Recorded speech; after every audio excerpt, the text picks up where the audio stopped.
40% of Americans can't read? What? Everywhere you look, you will see the headlines. Kids these days don't know how to read.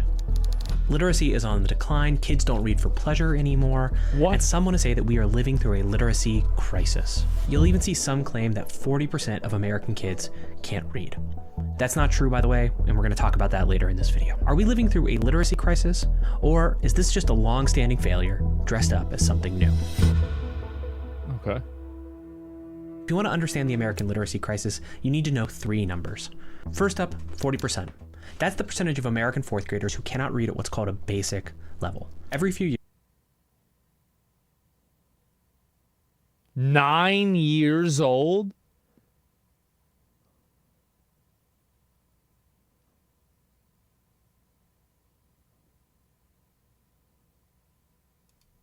students around the country take a test called the National Assessment of Educational Progress, or the NAEP. This is also sometimes called the nation's report card. Yeah. And it allows us to track educational progress throughout the country. It's nice. Reading scores have remained relatively stable since 1992 until 2019, when they started to decline. Sometimes that's reported as saying that 40% of students can't read, but that's not what those statistics mean. So now 40% of fourth graders can't read at what's considered a basic level, and only 31% can read at what's considered a proficient level. The NAEP also defines those terms, and just because a kid can't read at basic level doesn't mean that they can't read. But the literacy crisis... That sounds like they can't read, bro. Man, that's making me think that they can't read. Yeah, I'm getting worried about this. Like, we used to have a kid, he like 10 or 11, he couldn't read. And we'd be driving around, and he'd be asking his little sister to read the signs for him. And we called this kid retarded so much that he learned how to read. doesn't stop at elementary schools. And that brings us to our second number, 28%. We bullied them into reading. That's the share of U.S. adults that are at the lowest level of literacy. Wait, hold on. Let me listen to this. Number, 28%. That's the share of U.S. adults that are at the lowest level of literacy. 28% of adults. So the top performers are going down and the bottom performers are going up. That sounds pretty bad. In the last decade, that number has increased by 9 points. This doesn't mean that those adults... Wait a minute. 9 points. That's 50% almost. Because the scale was at 20 to begin with.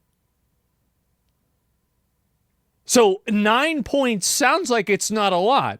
But when you start at 20 and you go up by 9, that is insane. Adults can't read, but it does mean that they are what's called functionally illiterate. This means that they lack literacy skills which would allow them to navigate the world and go about their day-to-day tasks. Oh my God. And our final number is 21. That's Mississippi's ranking in fourth grade literacy as of 2022. In 2013, Mississippi was ranked 49th. They were basically at the bottom of the country's rankings, and now they are well above the middle. And that's because they saw the problem and they actually tried to solve it. So they taught the kids how to read? So at the end of this video, we're going to talk about what Mississippi has done right. But first, we're going to take a slightly closer look at that NAEP data. Literacy scores have been declining since 2019. This might not be that surprising because something everybody knows this happened in 2020, which caused a lot of school closures, and we've generally seen learning loss across the board. Absenteeism is... Learning loss is not... Have you guys ever seen, like, you ever been to a local restaurant or something like that, and you had the restaurant had to write something out, like, with, like, handwriting, and, like, all the words are spelled wrong? Also up post-COVID, which does complicate actually teaching kids how to read. One group of student hasn't seen a decline in their test scores, though. These are students who are already in the 90th percentile. So what we're seeing is a widening gap between those students who are reading quite well and those students who are struggling to read at a basic level. This tells us something important. If we want they're dumb and they're getting dumber. To improve American literacy, the biggest impact we can have is by focusing on those students who are struggling to read the most. And that's going to be important when we talk about Mississippi in a few minutes. But even those top performing students, like the students who would go on to study at really great colleges and universities, are also struggling. At the University of Texas here in Austin, some professors told their school newspaper that they would be shortening reading assignments and transitioning to assigning things like YouTube videos and audiobooks instead of physical.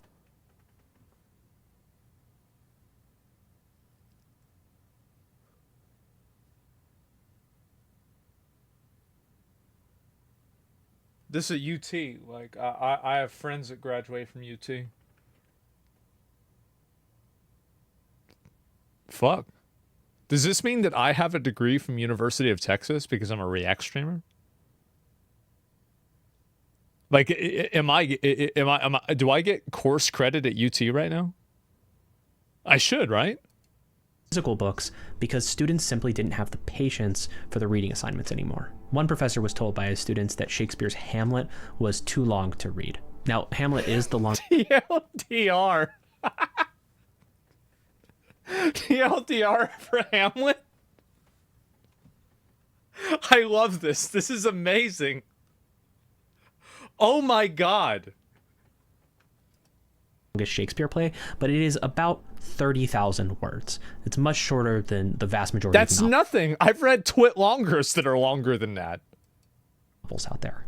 These professors cited things like the rise of video content, but also phone usage, as leading to a decline in their students' reading abilities. But they've decided that they have to give in and change with the times so that they can meet their students where they are. That same professor who was told that Hamlet was too long, he used to teach... They don't need to meet the students where they are. The students need to meet the school where it is. This is embarrassing. Because this school is going to be churning out retards. Like whenever you are working at like an engineering factory or an engineering plant, you're going to get a sheet of paper and it's going to have instructions, and there isn't going to be a TikTok video that's going to explain it to you. If the Bible has 700K words, yeah, I know. Like, there's plenty of books that have way more. Like, my dad has like a copy of the Brothers Karamazov just randomly on the floor. The thing's like this fucking thick. So, no, this is outrageous. And I'm not a reader. I don't like reading. But even I know this is ridiculous. 10 plays per semester. He's now teaching 6 in his classes. So even college students at good schools are struggling to read, and many of them are going to become adults who hardly read at all. That's right. Many Americans simply don't read books, and I think about 10% of college graduates haven't read a book in the last year. They don't know how to read. I don't read books. I don't. They're a waste of time. Like, I don't read for pleasure. The only thing that I read for is information. I spend hours every day reading, but I don't read books.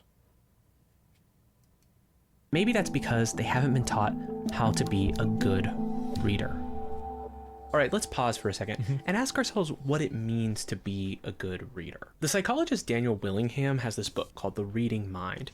And in this book, he points out that reading is actually a fairly demanding task. First, you have to be able to understand the words on the page, and that's usually what we mean when we say that we're teaching kids to read. But actually, reading involves 3 additional levels of representation. You need to be able to extract ideas from sentences. You need to be That's hard. able to then connect the idea across those sentences. You're out. That's it. No, I can see why we're having problems. Yep, I get it. Immediately. Yep, this totally makes sense. And then you integrate this within a model in your mind. Okay. Settle down. All right. This is... I'm out, bro. Like, people misunderstand tweets. You think they're going to be able to read a book? No. That answers the question of what the text is about. And Willingham notes that many readers fail at the second level. They're not able to point out obvious contradictions in a paragraph that they read. If you're not reading at a level where you could even catch obvious contradictions, then you're going to struggle when you're reading sets of instructions or complicated forms. And really that contributes to what we called functional illiteracy before. That's that illiteracy that... It's like you can read, but you can't ever read when it matters. You can only read when it doesn't matter. You can read the sports stats. You can read, a romance novel about how a woman falls in love with a lizard. And, and the lizard's also a billionaire, by the way. But you can't read instructions on how to put together a vacuum cleaner. You can't figure that out. Makes it difficult for you to navigate your day-to-day life. Being able to connect ideas is actually a skill that you have to develop. And I found that when I was teaching philosophy at some universities, that skill was something that my college students still needed to develop. I found that the worst question I could possibly ask when I started a discussion of some text in the classroom was, what is this text about? Because most students could tell you what some of the sentences said, but they weren't able to form a picture of the cohesive whole. That meant that I... You know what? I don't know if he's going to put this together. Think about how many people on Twitter say, Grok, summarize this for me.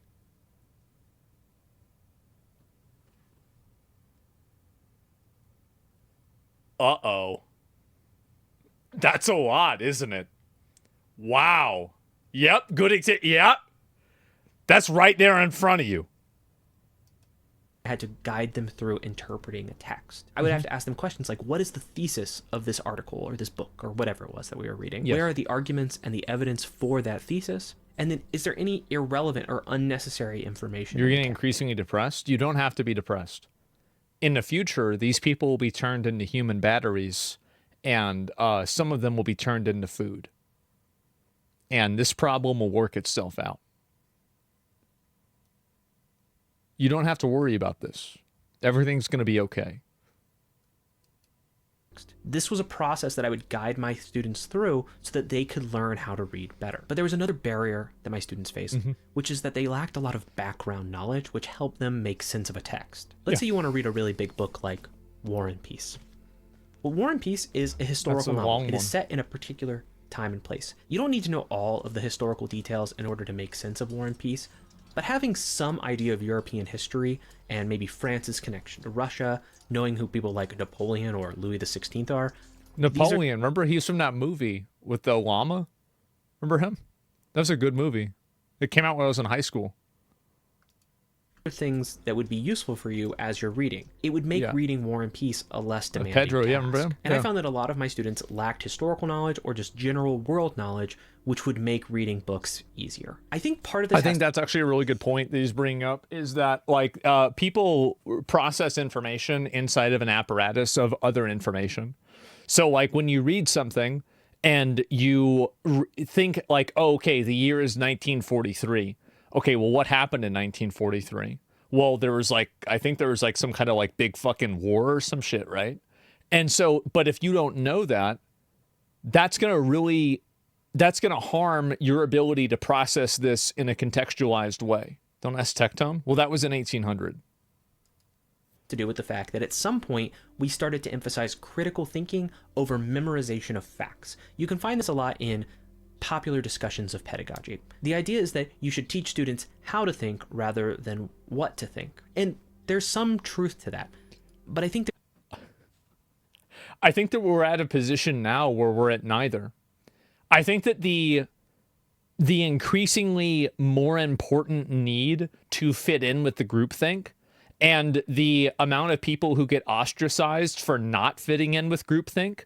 Think about what happened to people with COVID. Think about people who have different views on trans ideology. Think about people who are pro or against Donald Trump. Think about people like with the Epstein files and how, polarizing that was, the H-1B visa thing. And so the ICE stuff, ICE stuff, think about climate change, etc. And so all of these types of thinking, I think that critical thinking has been systematically removed from our society, and it's by design. And the reason why I think so, and even if it's not by design, it is a natural entropy of human thought and collective thinking. because what's happened now is that you have so many people that constantly think about the same stuff. And if anybody has, like, how many of you guys have seen somebody on Twitter, for example? How many times does somebody get called a racist without also being called sexist, homophobic, transphobic, and like, I don't know, what's the other, ableist, right? Usually this is like an array of insults that are just thrown out at somebody. Right? Like, yeah, you never pull one card, you always get the full Exodia. And so what happens is that people are taught not to critically think, because critical thinking will lead them to conclusions that bring them against the established dogma of their worldview. So I think that really believing science and believing the outcomes of science is a great example of this. If you believe science, you would think that there are two sexes and that you can't change your sex. But if you believe science, then you could also believe that certain types of man-made climate change would be a negative impact on the world. Both of these opinions will get you ostracized from each of their respective political parties. This is the way that people have been taught systematically not to critically think, because they're afraid to. Because when you critically think and you go against the grain, and he knows this, I'm sure, there are studies with this, where, like, for example, it's like measuring a line, and a guy goes into an experiment area, and he thinks that he's doing the experiment, but he's actually the only one being experimented on. And the guy's like, okay, which line is the longest? And he's picking the longest one, but everybody else in the room picks the second or the third longest one. He eventually starts waiting for the group before he gives his answer. And the study was done in order to basically explain how strong the human desire is to fit into groupthink. This is very well established in conformity. Yes, exactly. This is very well established. It's defined, it's documented, and it's been repeated multiple times. So I think that critical thinking is, like, it's not that kids are learning critical thinking and not facts nowadays. It's that kids aren't learning critical thinking, and now they don't even have the facts they don't have anything. Yeah, they don't have fucking anything. There's a crucial error that's being made there, which is that actually, yeah, when you critically think, you can go against yourself. I think that, and this is a big, I'm going to have a big Reddit moment here, but I think that religion and a lot of people's adherence to religion and extreme political dogma is because they're afraid of the conclusions of their own critical thinking. I think human beings in general, our cognition has evolved faster than our ability to cope with our cognition. That's what I think. About the world and learning facts about the world goes hand in hand with learning how to think critically, because it allows you to build a mental model of the world, and you can see where new facts might fit in, or where they actually contradict things that you should already know. Critical thinking and memorization might actually go hand in hand, and they help us to produce. Critical thinking provides a frame of reference, memorization provides a frame of reference for critical thinking, because critical thinking is informed by what you know. Better readers. Now, some experts do not want to call this a crisis. One researcher from Harvard University described American reading education as a very stable level of mediocrity. Oh! Thank God. I was worried for a minute there. We've never done a great job, and things have been getting a little bit worse, but this isn't new, and it's certainly not unprecedented. And there is a lot of fear-mongering about this. Yes. Let me tell you about the National Literacy Institute. If you've seen those headlines I mentioned about American literacy, there's a chance that you've seen statistics from this website. For instance, you might have heard that 21% of American adults are illiterate. But it's more than that. Anybody who has seen people read knows it's way more than that. Actually look at the website, and I'll put a link down below as well. There's no explanation for that number, about 21% of American adults being illiterate. No definition is also given of what they mean by illiterate. And the numbers you find on this website are painting a much worse picture than the numbers that you find elsewhere. I actually emailed the National Literacy Institute to ask them where they got these numbers and if they could explain some of them to me, but I did not hear back. Oh, what a surprise. Like the reason, by the way, my source is that I made it the fuck up. That's where I'm coming from. I just made it the fuck up. I think it's like 40%. I think 40% of people are fucking retarded and they can't read. I think it could be 50. And if that changes between the time of recording and the time of posting, I will issue a correction. I believe you, yes. I'd be happy to do it. But it looks like some there's no fact checkers correction. reached out to the NLI in 2024, and they also never heard back. Those fact checkers concluded that the NLI was using an overly expansive definition of illiterate. They were also misdescribing the data that they were citing, and they were misleadingly describing their data as new, when in fact this data does not come out on an annual basis. National Literacy Institute is just another name for the National Literacy Professional. Oh. Well, here we go. Of course, they're creating a problem and then selling the solution. Of course, right? And so I think they're probably bad actors. They're identifying, they're saying, oh, wow, there's this huge problem. Here's 4 links that you can give us money or somehow interact with us in a way that's financially beneficial for us, that you can solve that problem. Wow. Okay. He's right about this. But again, I think it's higher than 21%. And I'm not even selling a course. That's a private company that sells professional development courses for teachers. There's nothing wrong with that. I mean, teachers often need more professional development as they further their careers. But the fact that they call themselves the National Literacy Institute, sometimes... He's right. He's right that they're full of shit. I think this is beside the point of like the real issue here. But him looking at this organization, like this is one way that I always look at things. If somebody benefits from a certain narrative, I take their pushing of that narrative with more grains of salt. Makes it seem like they're a research center, and it gives a lot of authority to the things that they put on their website. And I've noticed that people will cite this website uncritically. I've even seen other YouTubers cite this when they talk about American literacy. I would never cite it. I would never. Because it's way higher. They're wrong. I don't think those YouTubers were trying to mislead you. I think that they had the best intentions. Yeah. But I think they got fooled. But seriously, look at the website again. There's no sources. There's no research methods. There's nothing like that. It's just bullet points made it up. And numbers. Yeah. Where did the numbers come from? Well, the website doesn't tell you. I think anyone honestly looking at this data would say that there is a real problem with literacy in America. Absolutely. But we have to be able to say that there's a problem without engaging in fear-mongering or simply lying about it. Yes. Fear-mongering might even give you the impression that this is a problem that can't be solved. And that's not true. Like I mentioned before, some states have started to find... I think you can teach a lot of kids how to read. I don't think you can teach everybody how to read. I think you can get to about 95%, though. 95%, somewhere around there. Like I think you can teach them how to use their reading. Solutions like Mississippi. Between 2013 and 2022, Mississippi students dramatically improved their reading scores. This was a period where most states saw a decline. This was such a dramatic improvement that some commentators started calling this the Mississippi miracle. But it's not a miracle, it's just good policy.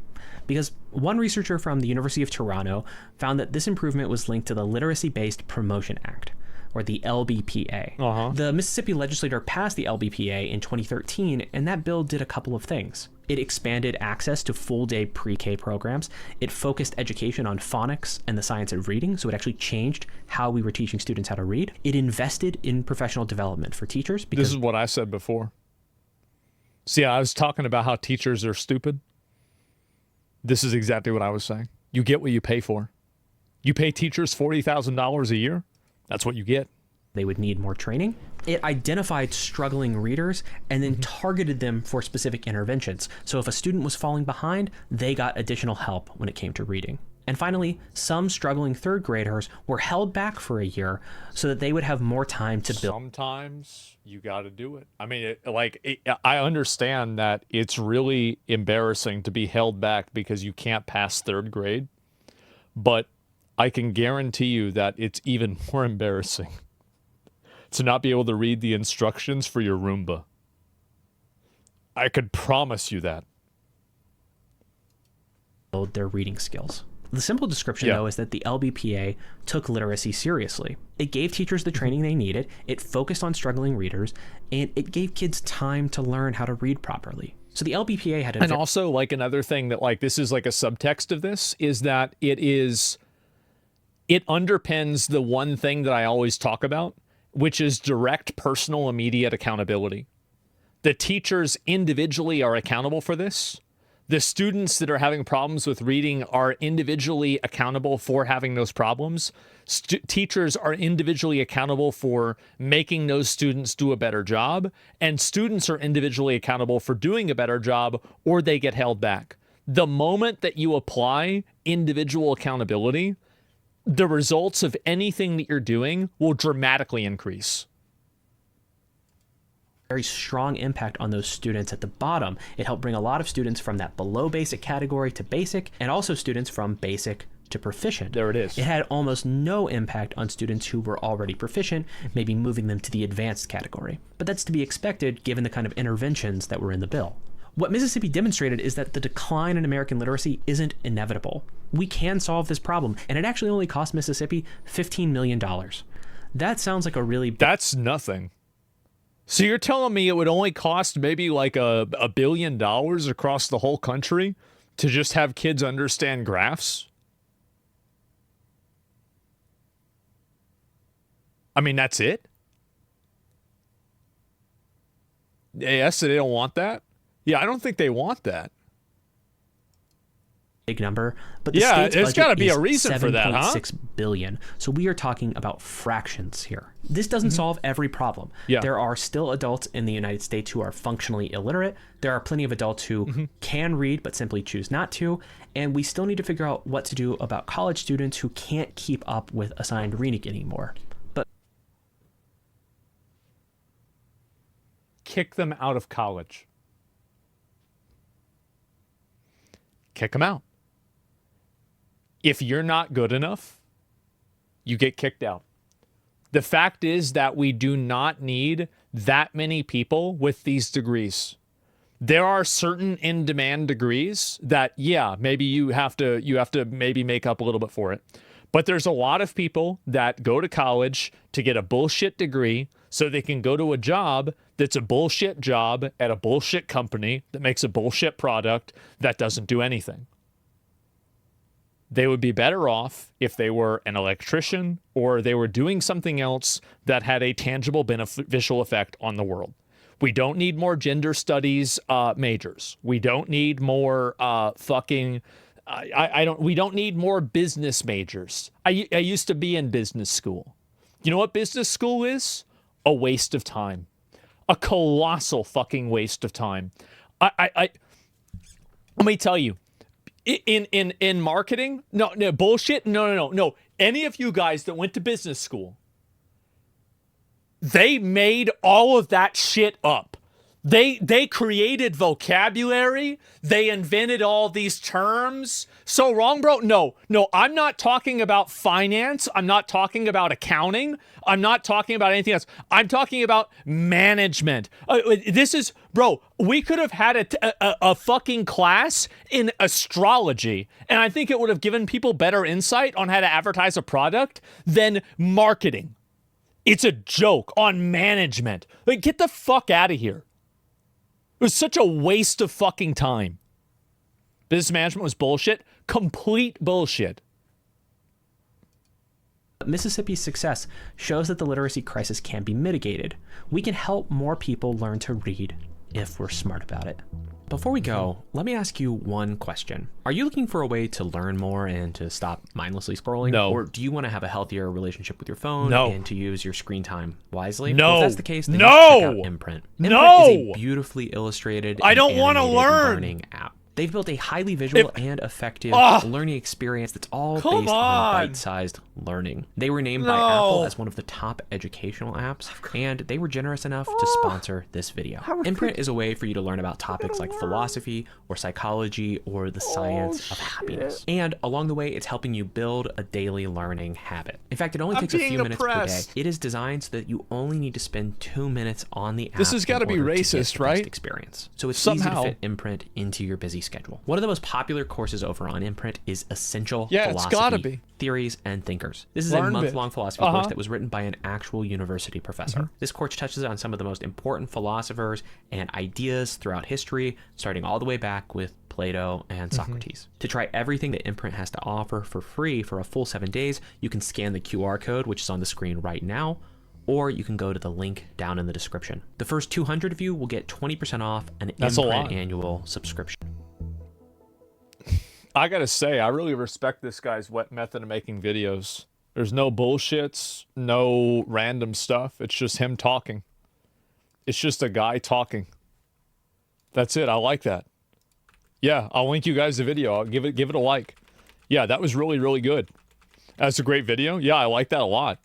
And teachers don't fail students anymore because the teachers are afraid of the parents? No, I don't think that's the reason. I think that it's more systematic. Schools don't fail students because schools are afraid of being defunded. And if enough students fail, the school will get evaluated, the leadership might get changed, and they might get defunded. So it's actually a systematic problem that is passed down to the teachers. But I think if the teachers had the final and only say, you would have a different thing going on. That's my understanding of it.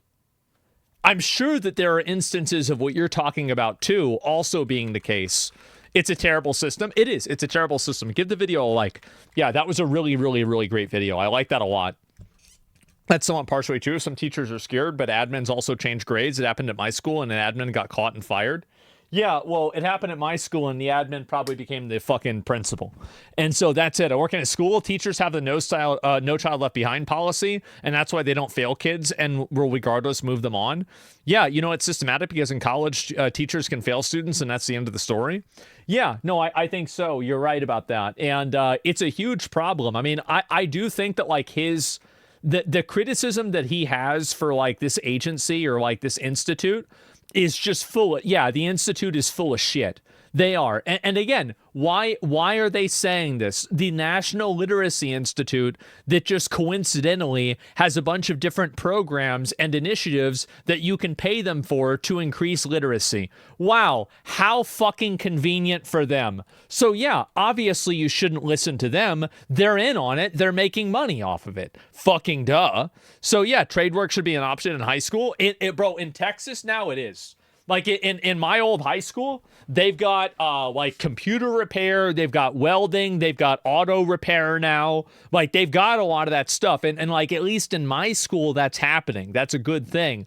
Now, obviously, that's not happening everywhere. However, in many places it is, which is that's a very, very good thing. It's like a DEI department pushing racism. Yeah, definitely, right? They're trying to create a need to they're trying to create a problem so they can sell themselves as the solution. So I think that's always very important to keep in mind. If a major situation come up, we're not openly a sanctuary county due to Newsom's refusal to cooperate. Our local schools are losing a substantial amount of funding. Yeah, it's really awful. I mean, I don't know why. I don't know why there's so many classes and so many schools that just have basically no real reason or willingness to do that, like or follow along with like this stuff. I think it's very, very weird that's happening. But unfortunately, that's just how things are right now. And you never learned how to put a car engine together in school? No, you didn't, but you could sign up for a class that's going to teach you about what a 4-cycle engine is, or it's going to teach you what the different parts of a car are.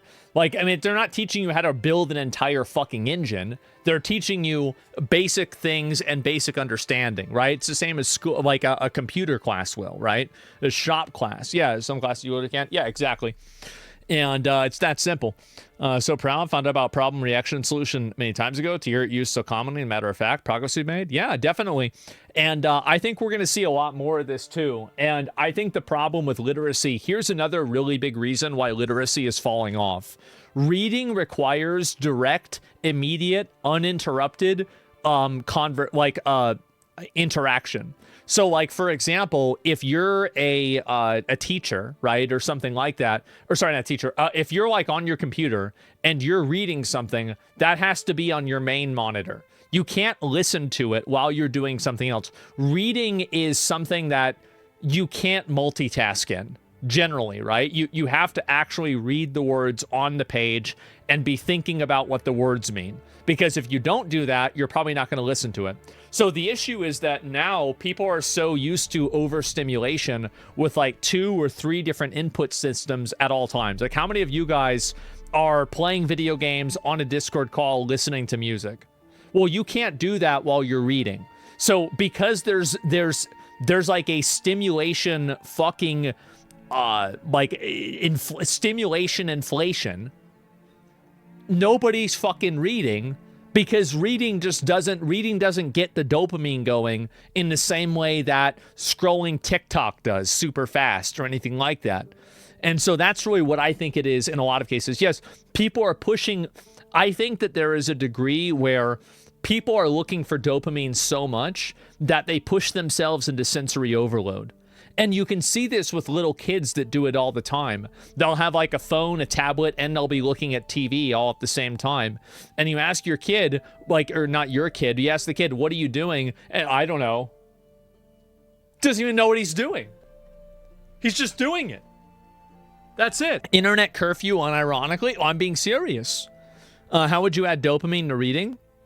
I don't know. I don't think that not everything has. At a certain point, there are certain issues that you can't gamify every issue, okay? There are people that play every game on second monitor while the first one is playing on a stream. Yeah, exactly. Like, how many of you guys right now are listening to my stream on your second monitor while you're either probably working still, maybe still working, or you're doing something else? A lot of you guys are doing that. And so you couldn't do that if I was writing. You would have to actually sit down and read it, what I'm saying. And here's a very interesting question. When was the last time that a book was written or something was said that, or something was written down that actually had a large cultural impact? When was the last like really big book that was written that had a large cultural impact that people cared about? Harry Potter. That's probably the best example. That's a good one. And you think about like Harry Potter, and that's a book that's written for children, right? It's written for kids. And the 3-body problem. Yeah, I guess that one's kind of like, I've seen some people discussing that. 50 Shades of Grey. That's not the same thing. But either way, maybe Da Vinci Code. Yeah, but there are some minor examples. But if you think about like all the books that people read in school, none of them are very contemporary at all. Generally, it's all the same books from, the old times. And I think that the reason why is because people just aren't communicating, and written media, like when was the last time an article was written or something was written down on social media that everybody read and cared about? Besides like a twit longer about how some streamer is a fucking rapist or something. Like besides that, when was the last time that happened? Yeah, exactly. Basically never. Grok's Crash Out. Mecha Hitler. That's another one. The Painter's Book. Yeah, probably Luigi's Manifesto. Ironic, isn't it? But yeah, I think that probably more people read Luigi's Manifesto than most of the books written in the last 10 years. Straight up. Do you think we'll hit diminishing returns with impactful literature? I think that the problem is that, so why is it that people aren't reading and don't care about literature in the same way? There's a number of reasons. Number 1, people can't visualize ideas. Number 2, people can't read. Number 3, it's not stimulating enough. And number 4, it's just not seen as something that's interesting to do anymore. So you put all of these things together and you don't have any of that happen. The stories suck. I don't think that, I don't know, I'm trying to think of like, a book. What is a good example of this? I don't think Beowulf is any worse than the new Thor movie. Okay, I feel like Treasure Island, something like that. 1984 is not worse than I don't know, the new Superman movie. It's better, and so that's it. It's not good enough to just read if you can't comprehend what you're reading, and many people can't comprehend anything they read or hear. Well, the reason why, though, why are people not able to comprehend what they read or hear? I'll tell you why. It's because they have no frame of reference to process the information in. That's the reason why. And so they have no other way to do that or to talk about it or think about it because there's nothing that they can base it off of. That's the big issue. It's the book's fault? Yes, it's obviously the book's fault. And lack of imagination. Books are very well regulated. Yes. AI is already smarter than our children. Well, it's smarter than adults, too, I would say. Guys, read and master a Margarita, a great book. People don't openly talk about good books because they push only manifestos and boring political books. I think that most books that people discuss nowadays are political. Yeah, I do think that's a big factor. Yeah, it's a lot of those things are very much big factors. Maybe we should just go Amish, like pre-internet, and still have electricity. People over-idolize old things, which is why old books are read into and looked at better. In 100 years, some of the modern books will be read. I don't know. I don't think that's... I personally don't think that's true. Or at least not at the same ratio, but we'll see what happens. Do you think that we're witnessing at the start of the end of our civilization? No, I think it's just the beginning of a new type of civilization. I don't think there's anything that's like the end of civilization or anything like that. No, it's just very simply that I think a lot of people are just kind of tired of dealing with just in general the way that kind of stuff happens, right? Like reading or anything else like that. More so audiobooks are more consumed nowadays. Well, audiobooks are a very different medium, aren't they? I think that they're a very, very different medium. Idiocracy era? Well, I think that what's happening now is that also there's going to be a lot of people who don't really need to know how to read. That's another big factor. It's because, like, basically machines and automation and technology are going to do so much of your thinking for you that you're not going to need to come to conclusions on your own and even apply any level of critical thinking at all on your own. Because, let's be honest, the machine already does it for you. Grok, summarize this for me. Grok, what does this mean? Like, I don't know, guys. That's how I see it. How do illiterate people use a smartphone if they can't read? Because people are so... This is like what I was saying before, is that they can read a tweet, they can read a meme, but they can't read the instructions of something. They can process information. Basically, they can eat French fries, but they can't eat a hamburger. Does that make sense? Yeah, the world became faster. Yeah, they can recognize patterns and stuff like that. And how many people make decisions based off of the headlines? Yeah, they're functional illiterates. Yeah, exactly. Kind of like cyberpunk. Implants will happen even a bit far. Yeah, I think that's actually a good insight. I like that. Differentiate illiterate versus reading comprehension. Well, it's that. And also, I think reading comprehension, like if you can't comprehend what you're reading, you're basically fucking illiterate, right?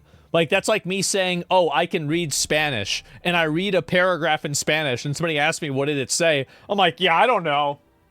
Like, that means you can't fucking read Spanish, doesn't it? And so, yeah, I mean, if you might as well fucking be. And so I actually read the most I'm commuting to work. So you're reading while driving? What? That's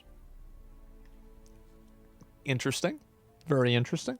Maybe you're on a bus. Maybe that's it. And instructions on my Pokemon Red Hat, reading optional, but required to enjoy the story. Yeah, sure.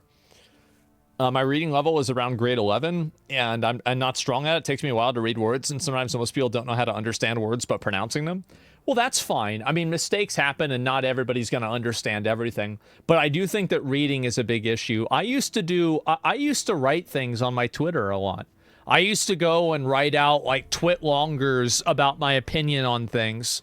And I guess I just stopped doing that because I thought videos were a better way to do it. But I do think that writing things, and also this is another big issue, is that writing is an art. And a lot of writers are either robots or theater kids. And let me tell you something. I don't know which one's worse. I don't. They're so annoying. They're awful.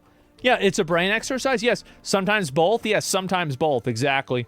And I've seen this happen a lot, and it's been insanely fucking annoying for me to look at. So, yeah, I think it's just going to be more of the same stuff in general.